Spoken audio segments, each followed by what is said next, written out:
A man opened fire at a military base located on Fort Hood, Texas, gunning down fellow soldiers before ending his own life. The incident began on Wednesday at about 4 p.m., when Ivan Lopez, the 34-year-old soldier, went from one building at the sprawling Texas military base to a second, firing his 45 caliber handgun. The incident left 3 soldiers dead and 16 wounded. Lopez then put the gun to his head and pulled the trigger, ending his life. President Obama gave a speech of the incident. Any shooting is troubling. Obviously, this reopens the pain of what happened at Fort Hood 5 years ago.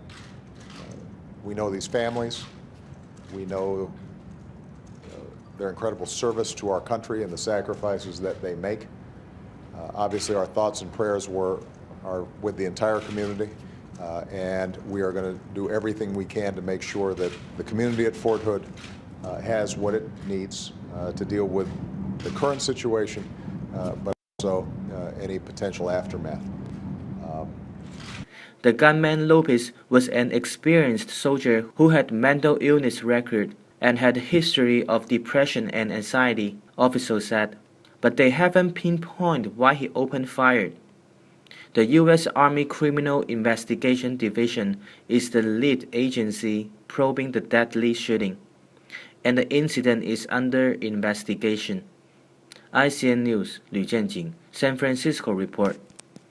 The 8.2 earthquake that shocked northern Chile and surrounding countries late Tuesday night was one of a string of recent earthquakes along what is known as the Ring of Fire, a circle of quake-prone areas on the Pacific Rim.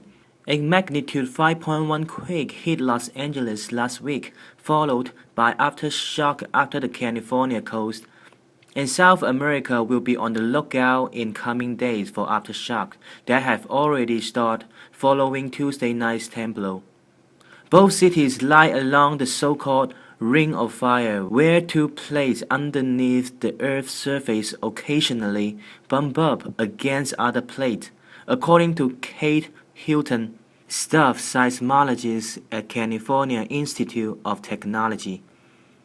That affects South California, the California coast, Alaska, Japan, and Philippines. Basically, any place around the Pacific Rim are at risk, she said.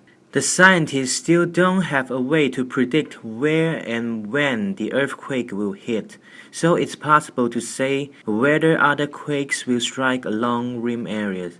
ICN News, 吕建景, San Francisco report.